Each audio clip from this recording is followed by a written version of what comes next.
قرآن مجید میں ہے کہ سیدنا عیسیٰ علیہ السلام قیامت کے دن جب اللہ رب العزت سب امتوں کو جمع کرے گا تو آپ سے پوچھے گا، آپ کی امت کے سامنے جنہوں نے بعد ازاں آپ کو خدا بنا لیا تھا، ان سے پوچھے گا، اللہ پاک فرمائے گا کیا آپ نے کہا تھا ان لوگوں کو کہ مجھے الہ سمجھیں، معبود سمجھیں اور میری عبادت کریں؟ اس پر عیسیٰ علیہ السلام کا جواب کوٹ کیا ہے قرآن مجید نے۔ اب جواب میں یہ نہیں عرض کیا کہ باری تعالیٰ میں نے نہیں کہا تھا، اللہ کے پوچھنے پر یعنی نہیں کہا تھا یہ کہنا بھی اس کی ادب الوہیت کے خلاف۔ پھر جب امت کی بخشش کی باری آئے گی، اللہ ایسے لوگوں کو عذاب دینا چاہے گا تو عیسیٰ علیہ السلام عرض کریں گے، باری تعالیٰ اگر تو ان کو عذاب دینا چاہے تو تیرے بندے ہیں، غلام ہیں، تجھ سے کون پوچھنے والا ہے، تو مالک، اور اگر تو ان کو معاف کر دیں تو یہ نہیں عرض کیا کہ تو غفور الرحیم ہے۔ اس موقع پر معاف کرنے کے ساتھ غفور الرحیم کی صفت کا زیادہ جوڑ بنتا ہے، مگر یہ نہیں عرض کریں گے فَإِنَّكَ أَنْتَ الْغَفُورُ الرَّحِيمُ، نہ کہیں گے اگر تو ان کو معاف کر دیں تو فَإِنَّكَ أَنْتَ الْعَزِيزُ الْحَكِيمُ، تو قادر ہے، مالک ہے، بادشاہ ہے،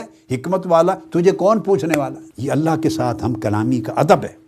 اس طرح سیدنا ابراہیم علیہ السلام کا وہ اللہ رب العزت کی شان کا ذکر کرتے فرماتے الذی خلقنی فہو یہدین، میرا رب وہ ہے جس نے مجھے پیدا کیا اور وہ مجھے ہدایت دیتا ہے۔ والذی ہو یطعمنی ویسقین، میرا رب وہ ہے جو مجھے کھلاتا ہے اور مجھے پلاتا ہے۔ واذا مرضت فہو یشفین، دیکھو جب پہلے پیدا کرنے کی بات آئی تو فاعل اللہ کو بنایا، ہدایت کی بات آئی فاعل اللہ ہدایت دیتا ہے، کھانے کی بات آئی تو مجھے اللہ کھلاتا ہے، پینے کی بات آئی مجھے اللہ پلاتا ہے، ہر فعل کی نسبت اللہ کی طرف کی۔ تیسرے جملے میں مرض کی بات تھی، مریض ہونا، فرمایا اس میں یہ نہیں کہا کہ اگر مجھے مریض کر دے تو پھر شفا بھی دیتا ہے، ایسا نہیں، پھر کہا وَإِذَا مَرِضْتُ، اگر میں مریض ہو جاؤں فَهُوَ يَشْفِينِ، تو وہ مجھے شفا دیتا ہے۔ پھر خضر علیہ السلام کا ذکر سورہ کہف میں آیا ہے، جب کشتی توڑی تو موسیٰ علیہ السلام نے پوچھا تو اور آپ نے بعد میں جواب دیا، میں نے ارادہ کیا کہ اس کشتی کو عیب دار کر دوں، عیب کا ذکر کیا، فرمایا فَأَرَدْتُ، میں نے ارادہ کیا۔ اور جب یتیموں کی دیوار تعمیر کرنے کا مسئلہ آیا، احسان اور بھلائی کا،